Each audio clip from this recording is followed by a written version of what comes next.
Hello, America. Welcome to the Junto Podcast, where we promote the practical applications of critical thinking and bold creativity. I'm your host, Edgar Mills. Thank you for joining us.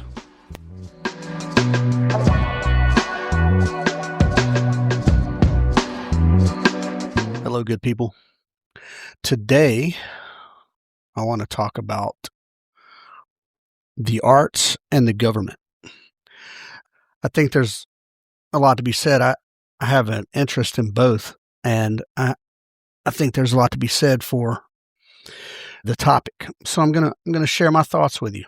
In this episode, we're going to explore the government's role in funding the arts, and I'm going to weigh in with my opinion on, both arguments really, for funding the arts via the NEA or against funding the arts with taxpayer money.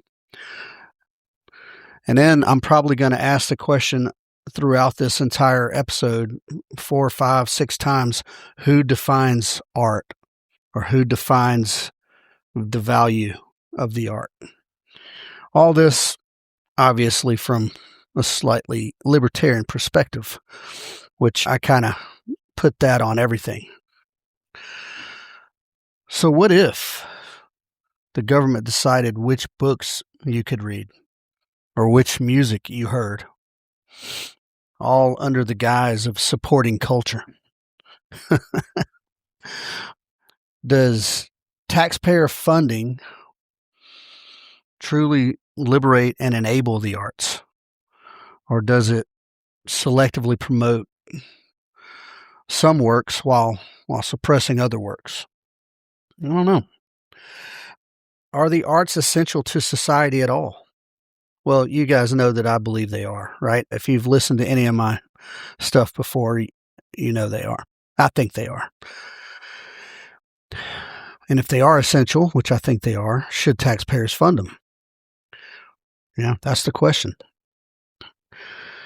I'm going to use, 2 main sources I'm using for this is the Constitution, the enumerated power. In a lot of episodes, I refer to the enumerated powers, but specifically we're talking about Article 1, Section 8, Clause 8. And then there was a brief from the National Assembly of State Arts Agencies. And for the rest of the time, we're just going to call that NASA. Yeah, not to be confused with the space agency, NASA. And that document was entitled, "Why Should Government Support the Arts?" And they were, basically making a case for it, of course. So first, we're going to broadly define the arts and their connection to the Constitution. That's a broad term, isn't it? And I've attempted to do this before, but I'm going to try to do it again. The arts encompass a vast scope, folks, of creative human expression. Music, and that's all music. I'm talking, jazz, improvisation, symphony orchestras, even a busker out on the street corner with his hat out on the street. As far as music goes, visual arts, everything, right? Abstract paintings, murals, the Krog Street Bridge. There's so much. It's hard to even, sculptures, photography. Yep. Old school film and digital. It's still art, Literature. I mean, my God, literature, it's so vast in itself. Poetry. Even, do graphic novels even count as literature? Or comic books even? They kind of, it's all art. Digital arts. Yeah. These days we have, all kind of are video games art? I think so. A lot of creative effort goes into those. And then we saw, the rise of the NFT recent, a few years back. NFTs, it's digital art. What else? Traditional arts. Friggin', Native American friggin' totem poles and beads and elaborate headdresses. All that stuff that's art, isn't it? Yeah, I think it is. Or African masks, the traditional tribal masks, and they have elaborate beadwork and ornate, like traditional ceremonial stuff as well. Performance arts, yeah, they're all very broad, right? Ballet, any kind of dance really is interpretive art. What about, hell, mimes? It's a performance art, right? Mime out on the street, or the statues, the metallic painted up dudes standing still like a statue. That's performance art, isn't it? What about your kid's third grade Christmas play? Yeah, man, that's it. It's art. It's all out there. Art in all its forms saturates our world. Not just about, I mean the world. And it should, as it should. Art represents innovation, represents cultural identity, and almost most importantly, free individual expression. Because behind every piece there is a struggling artist who may be completely insane or completely impassioned or whatever. The U.S. Constitution addresses this in Article 1, Section 8, and Clause 8. This grants Congress the power to, and I quote, to promote the progress of science and useful arts by securing, for limited times, to authors and inventors the exclusive right to their respective writings and discoveries. Yeah, how vague is that? Well, Congress achieves this, by the way, through copyrights, and patents and things like that. And those copyrights and patents protect intellectual property, and they create sort of a market incentive if you're an art, earn a living off of your art. You guys remember all the kerfuffle over like Napster, whenever, way back in the day when Metallica was all upset because people could download their music for free. Well, I mean, there's two sides of that coin, But I believe the constitutional approach of art is right and correct. You should be able to do patents. You should be able to protect your intellectual property. Yeah, especially if you put the creative power or effort and whatnot into it and the resources. But what does Clause 8 not do? Well, it doesn't mandate or authorize any direct subsidies or funding. And historically, useful arts, as written in the Constitution, referred to practical innovations and literary works. But, interpretations of that very broad phrase, they evolve because it is such a broad phrase, useful arts. So that raises the question, who defines useful art? Is it the artist or the creator who gets to decide that? Well, I'm sure they do have an opinion on that. Does the free market get to decide what useful art is? Or in the case of government funding, is it some faceless government bureaucrat? Yeah, think about that for a moment as we get into this. The National Endowment for the Arts came around in 1965, and it was created as an independent federal agency underneath a bill that got passed called the National Foundation on the Arts and Humanities Act. And that bill was enacted during the presidency of Lyndon B. Johnson as a part of his Great Society initiatives. And you guys know how I feel about that. But it was a massive government expansion. Well, why not create another government agency that required funding? But since it's been formed, there have been some controversies via NEA. I think there was one somewhere in the 60s, and we'll hit on that in 64, I think. In 1964, there was a case that went to the Supreme Court, and I think it was a movie theater that was showing, what was then affectionately known as blue movies or stag films. And everybody was in an uproar. Went to court. The theater maintained that this is a freedom of speech. And the famous quote that came out of that case was, well, what is pornography? Well, I don't know how to define it, but I'll know it when I see it. I don't know how to define it, but I know it when I see it. But later on came controversy over a couple works of art, and I've talked about this one before. There was a piece in the late '80s. I can't remember what year, and it was called. The artist was Andre Serrano, and it was called "Piss Christ," and it was a crucifix submerged in a big like vat of urine. And was it tasteless? Yeah, I think so.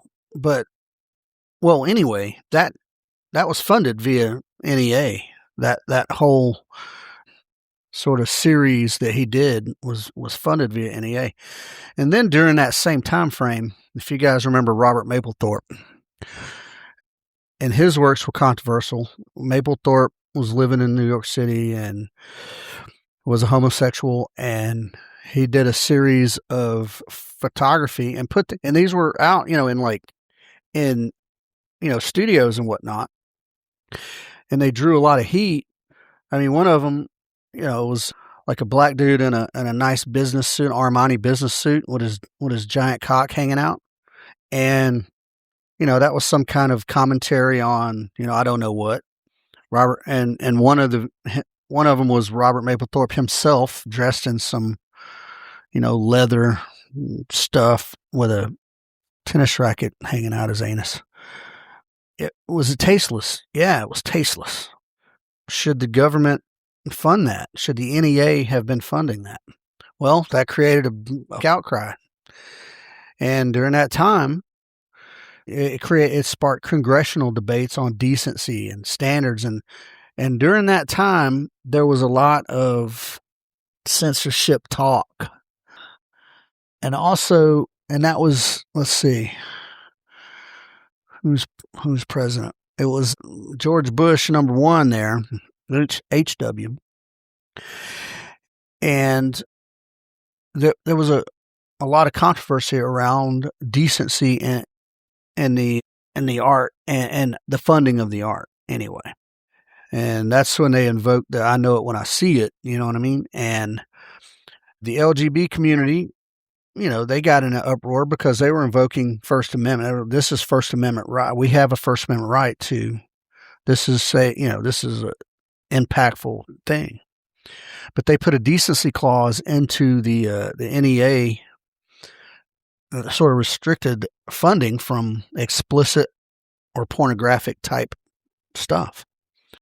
Whichever side you take on that, I want you to understand a thing. If you give the government power to feed you, you give the government power to starve you. So no one was arguing. Well, I'm sure Jesse Helms was arguing their right to be able to make that art at all. But what the argument was should the NEA be funding it?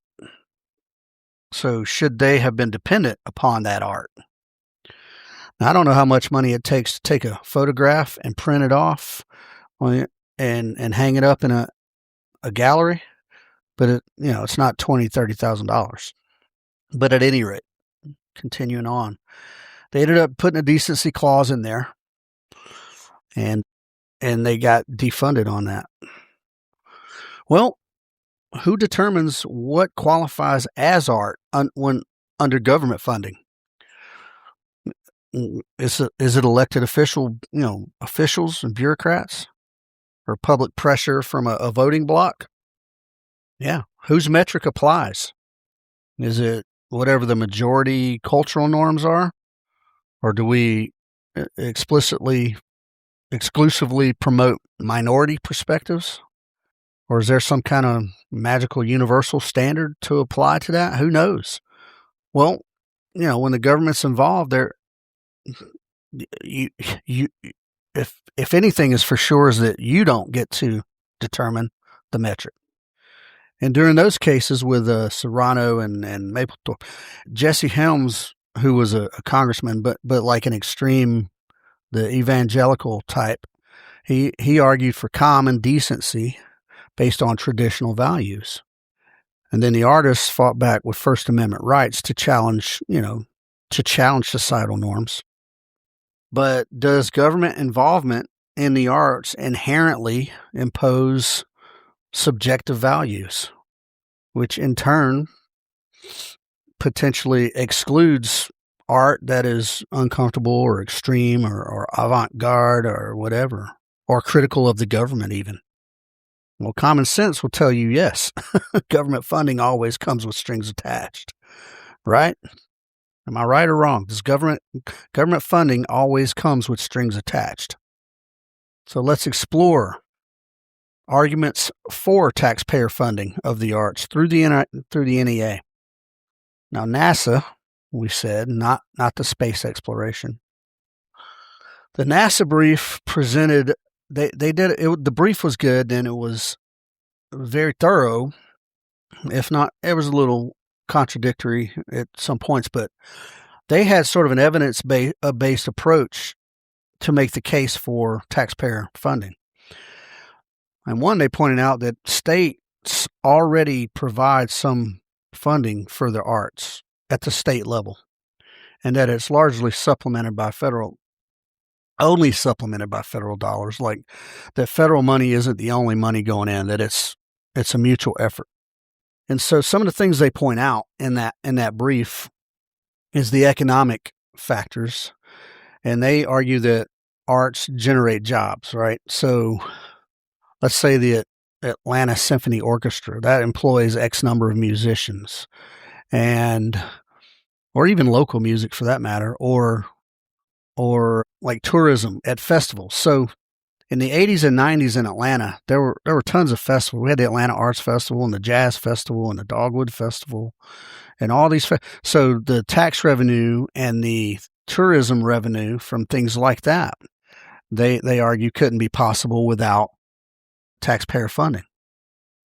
And then they argue the educational factors, where programs kind of enhance skill in whatever arts. For instance, like I heard this as a youth, and I did this as a young man, like theater initiatives, for instance. Like if you take theater in school, you will vastly improve your public speaking. Well, I took theater in college and at Fayetteville Technical Community College. Yep, with Mr. Lee Yop was my instructor or professor, whatever. And I was about 20-something, 24 or 5, and he said that I was already I was playing a role in, I want to say, Our Town. We were doing a little thing, and I was one of the characters that was meant to be sort of a naive teen boy. And he said, "Look, man, you're already too jaded to play this part." I couldn't even fake the funk to play, a bright-eyed, naive young man. Anyway, educational factors. Let's see. They talked about health and wellness factors. And some of us know that, like the PTSD recovery road, people, not even just veterans, but anybody recovering from any kind of like trauma, art is very helpful, whether it's music or physically doing art yourself, painting or whatever. So they argue that, and I think that's a good argument. Then they talk about the civic or the community aspect of it, where art projects kind of help boost and build community. When you see like these like public murals that you do in your little small town, things like that either have some historic theme or some theme of people, famous people from this town or just whatever, all kind of stuff, right? So they argue that community building aspect. And I like it. I think that's right. And then obviously cultural legacy, right? Especially heritage, right? For like Native American crafts and things to teach the history of that and to show the foundations and stuff. That's all, to me, all legitimate stuff. And you think to that, okay, great. And if you're solid, hardcore libertarian, you're like, well, why can't the private sector suffice in this? Well, NASA argues that the free market favors, like, chases profit and favors more popular art. And it leaves the little guy out in the wind, or like rural artists and works go underfunded because they're not hot and popular. They're not in the center of the city, in Atlanta. They're not in a hub of a major metropolitan area. So what they're arguing is that the government, here we go, ensures broad access to counter elitism by supporting diverse programs. What does that sound like? To me, that sounds like just a form of DEI. And it's arguable that the NEA is an early form of DEI, because at any given time at the High Museum of Art, they promote African American artists like nobody's business. I'm not going to say exclusively, but yeah. So is that good or bad? Well, some of you might think it's good. I don't know. And for these proponents of government funding, then we ask the question still, again, who defines art and its value?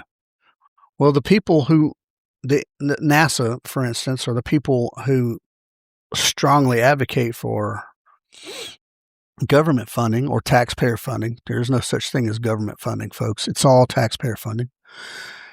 They say NEA peer reviewers base their decisions on merit rather than politics. But then in the same sentence say that prioritizing social impact over individual taste. So if you're basing your decision on merit, but prioritizing societal impact, yeah, we're going back to the DEI model. But then they also emphasize that the arts in general are nonpartisan and that they garner a lot of bipartisan support. And they suggest that there's some kind of collective public values somehow reach there. That I argue that the collective has no value. It's individuals. And do 360 million people have the same values and things like that? I say no on that, but so they're toward the end. And then there are peer reviews, right? Well, who's in the NEA? Who are the peers? What is a peer to a government agency? Is the NEA made up of a bunch of artists who just now became government people somehow?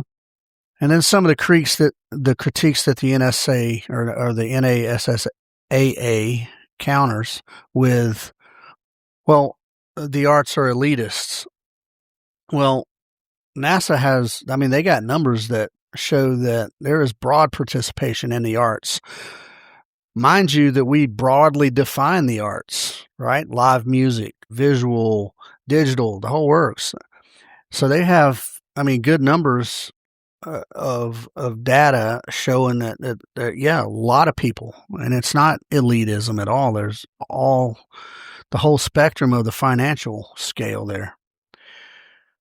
And then there are people that say, well, why fund the arts? The arts are irrelevant in times of I don't know, economic recession or excuse me, or natural disasters or things like that. And, well, they argue that the arts actually help in economic recovery, post-recession or post-disaster.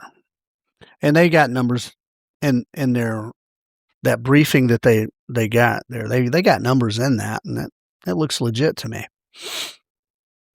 So all these points I just made, I think they make pretty decent points. I'm not a big fan of this, diversity program stuff. Inherently, the arts are diverse, but at any rate, they make good points, I think. But now we're going to look at the arguments against taxpayer funding. And again, it's kind of libertarian, but here it goes. Just on the broad philosophical grounds, all taxation is theft. And you guys know, just in my last episode, we talked about Frederick Bastiat and the law. And taxation, our taxes going to support the arts, is coercive, and that it forces individuals to fund other individuals' preferences. And it violates our property rights and our voluntary exchange. Yeah, I believe that to be true.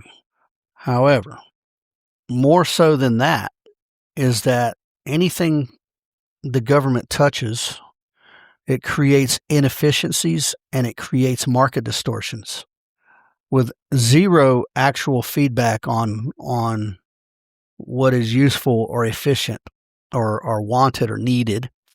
And all it does is lead to waste.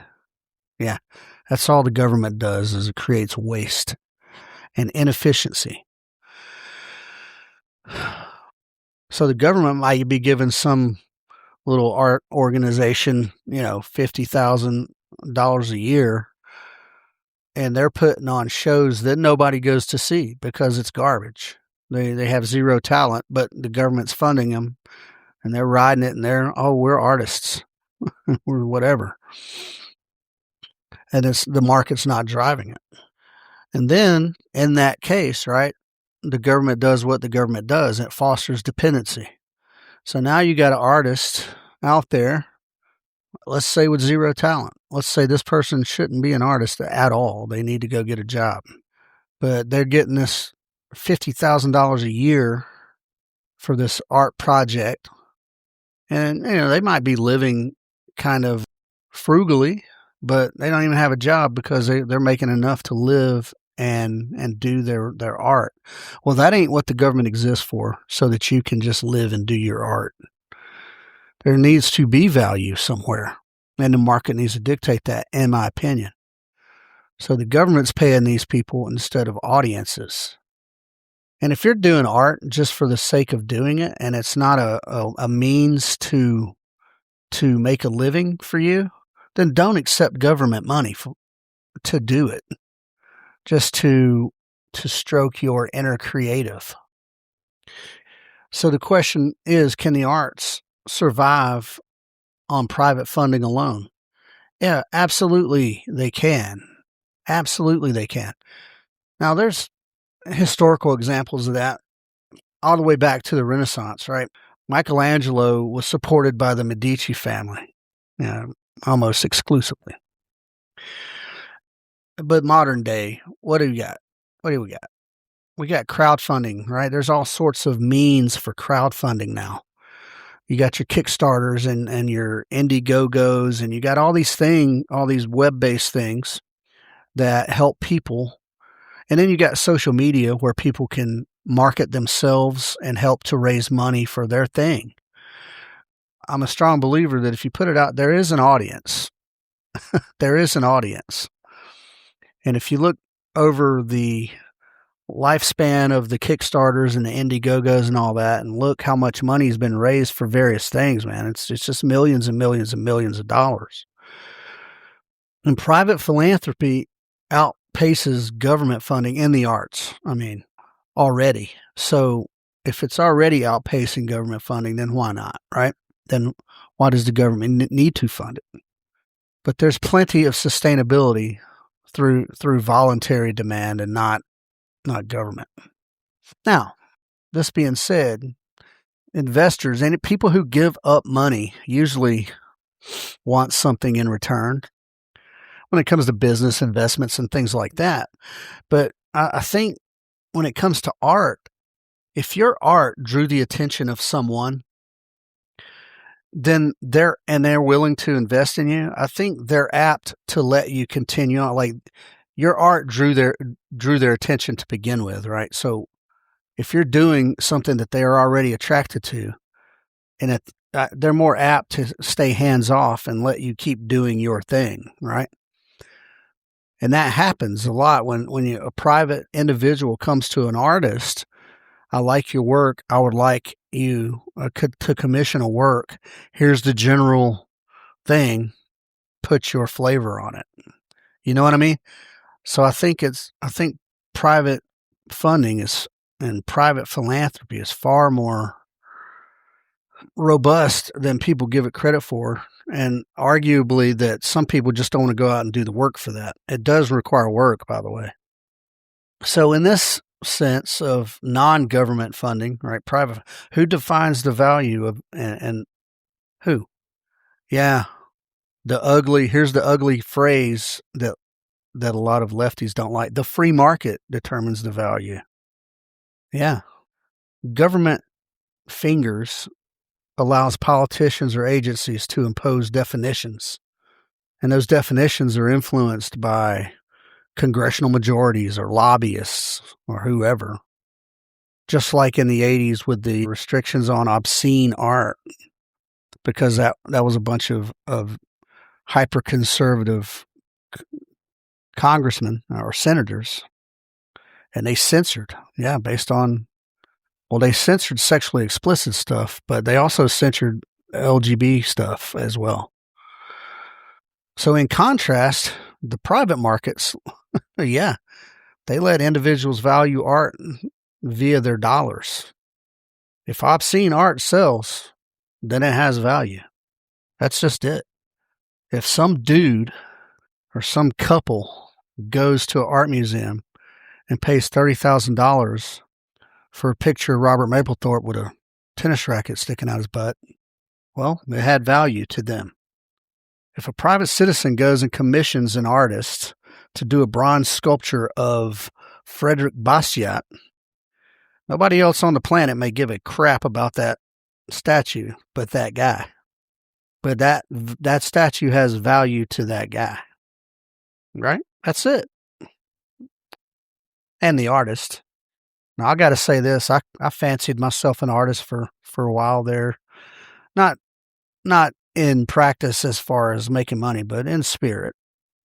And nobody's harder on an artist's product than the artist themselves. But if an artist produces something that he values and considers, yep, this is a piece of me, then the art has value. If that art was manipulated by government coercion, then the value is tainted. True value comes from voluntary choices, not imposed standards. And why, as artists, would we want 51% to dictate to the 49%? That's what the government does, essentially. And then what's some of the broader harms coming from this government influence? Well, that an artist essentially self-censoring in order to secure a grant or to get X number of dollars. And whether it's subconscious or conscious, they are then undermining their own freedom of expression, folks. If you check yourself in order to get money, then you're, again, even if it's subconscious, you're still undermining your freedom of expression. And I think this is a good explanation for the old starving artist cliche. Those artists out there with like true hardcore integrity, those jokers are out there eating ramen and they're working 3-4 gig jobs. Yep. So why would you want? I mean, one, maintain your integrity. I guess that's also you got the starving artist. And what's the opposite of the starving artist? The sellout, right? People are quick to label people as sellouts also. Meanwhile, you're sitting in your shitty studio apartment eating ramen noodles. Now, look, the people who advocate for taxpayer funding, I can acknowledge that there are some benefits to the taxpayer funding in the sense that,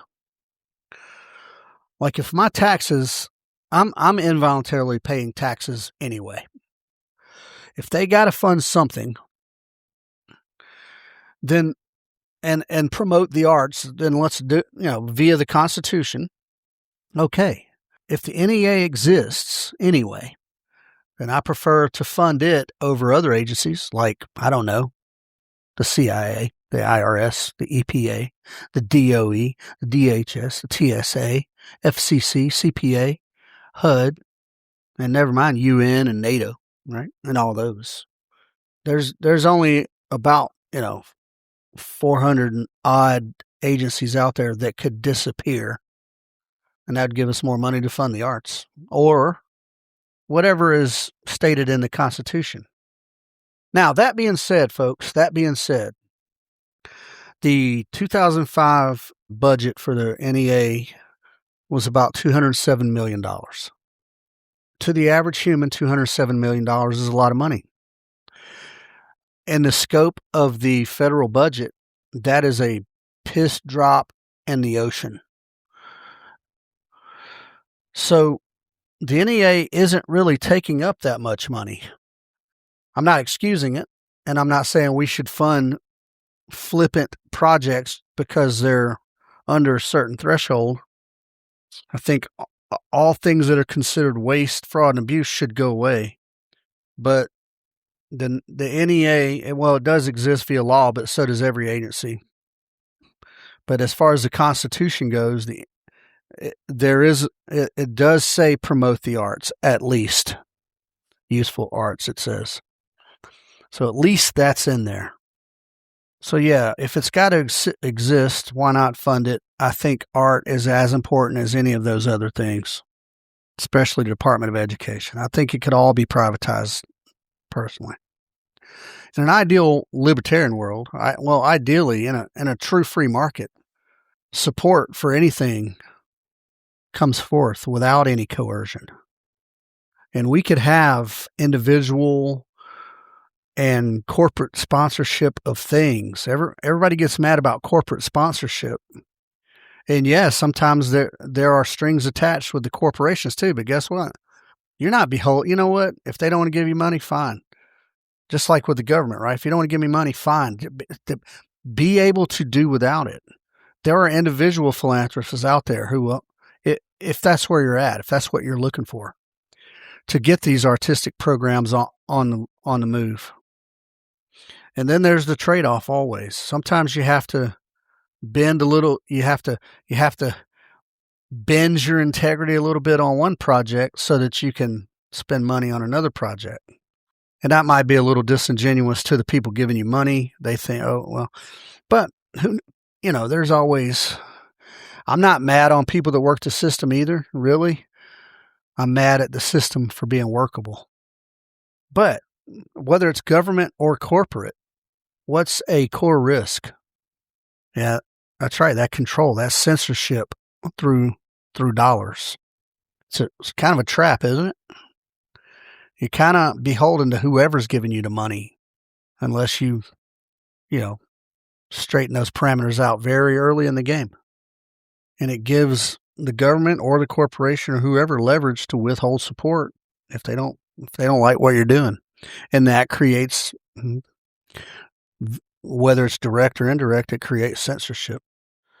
So going back to those examples of the NEA, the censorship stuff in the 80s and 90s, they ended up putting a decency clause on all that eventually was ruled unconstitutional, but it stood for 10 years or so. But, when you put the decency clause in there, somebody's got to define decency. So who does it? Here we go again. Who defines? If you guys are seeing a pattern, it always comes back to, well, who gets to define what is art? What is decency? What is value? Yeah. Even the NEA. Now, we're not going to use the current administration. Everybody hates Donald Trump. Everybody hates on Donald Trump. Even within the agencies, they hate on Donald Trump. Washington and Virginia and all that up there is just becoming a liberal mess. But even conservatives are hating on Donald Trump. Okay, so let's say during a normal administration, right? The administration has priorities. and the NEA, they're gonna go along with those priorities, and whatever panels of experts they have determining what peer reviewed things they get funded, there's still bias. There's still bias. So all this subjectivity that gets added onto your art based on who's funding it, well, that's an affront to your liberty and freedom of expression, because values shift, especially with politics. Imagine if an administration defunded your project that's been getting funded for years because they found it critical of government policy or something like that. And then you got a private gallery who's getting funded by the NEA, who's freely exhibiting, pornography as art. And look, folks, I'm not being judgmental here. I still think erotic art is art, all right? I'm not going to attempt to put my definition on what art is, but I'm just telling you some things. And art, this is one of the good things about creation, is that it does elicit strong feelings one way or the other. So imagine you getting defunded by the government, and then the government funds your equal and opposite, and that pisses you off. But then the administration changes, and then vice versa. Now you think it's good that I'm getting funded, and F that guy. Yeah, it's all it does is perpetuates the blue team, red team stuff. We don't need that. So from what I think is a libertarian perspective, the state really homogenizes art. It really takes the juice out of it, right? And creates safe and bland works of art over challenging works of art. Whether they be pornographic or violent or just topical on political things. What would be a challenging work of art? If a Chinese man in China painted a picture that was clearly anti-communist, what would happen? What would happen? So you can have strong works of art. It doesn't just mean pornography, right? So don't get that in your brain. And then never mind music and things like that. Some of the best music ever produced in the rock genre came from the protests, the Vietnam War. Protest music from the Vietnam War. Yeah. And right, wrong, or otherwise, whatever side of the war you came down on, there are patriots walking the streets today who listen to, Fortunate Son. Right? So, yeah. And then the people who are pro-government funding, they point, they say, well, peer review, and it's going to prevent a view. But if history shows us anything, is that if the government's involved, there will be political interference eventually. It will inevitably happen. All right, so what do I say? Now, there's not a real problem, so I'm not proposing a fix to a current problem, unless you just consider government funding of anything to be a problem. I mean, I kind of do, but so how do we move forward with the arts free from government coercion? Well, I say this. I say that we, over the course of time, I don't know, 3-5 years, we phase the NEA out. Now, the states are autonomous, or they should be autonomous, and the states can fund what they want to fund. That will be a state battle. I'm talking about at the federal level here. Phase out the National Endowment for the Arts. Get rid of it. But maintain the constitutional, protections for intellectual property and free speech, because that's a redundancy, right? That's a redundancy. The Constitution doesn't, the National Endowment for the Arts doesn't protect your art. It just adds more restrictions onto it. The Constitution already has intellectual property protections, and it already has the First Amendment, free speech protection. So let's go back to that and then promote voluntary funding, like crowdfunding or philanthropy or the free market. And if I had any advice to give to artists, it would be, diversify, man.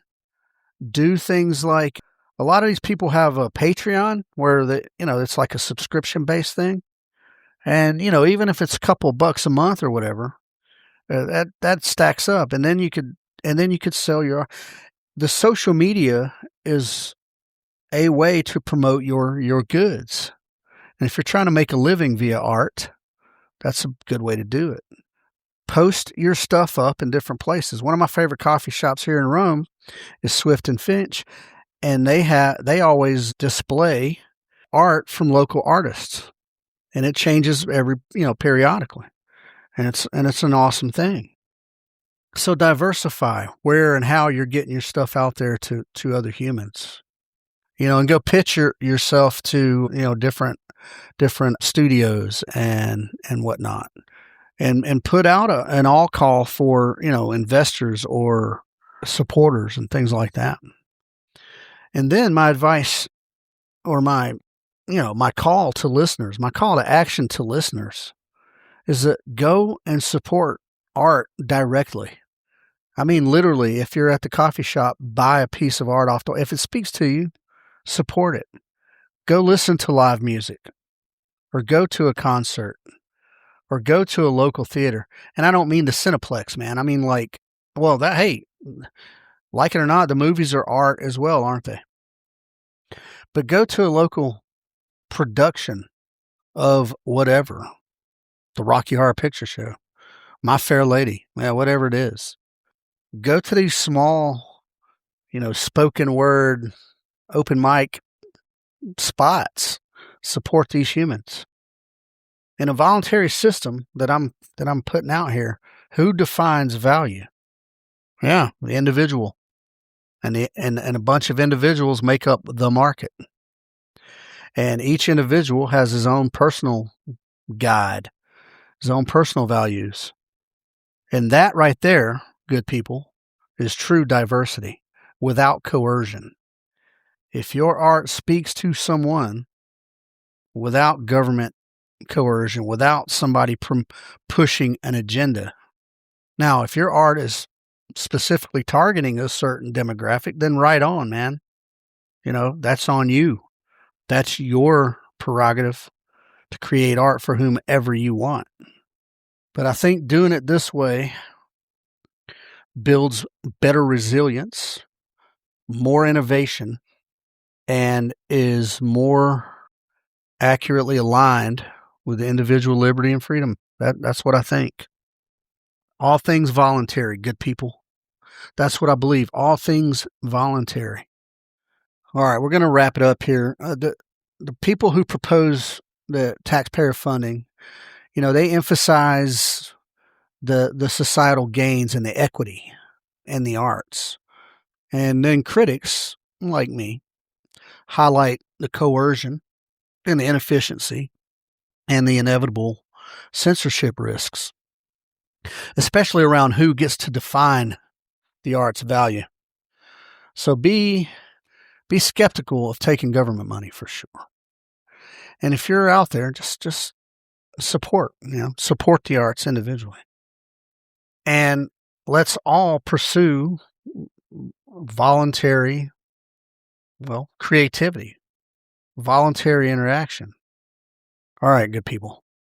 That was it. I didn't leave on a high note. Just boom, go support, right? Support voluntary creativity, voluntary interaction, the freedom of assembly and association. Support it, support it, support it. Find something that speaks to you and go support it.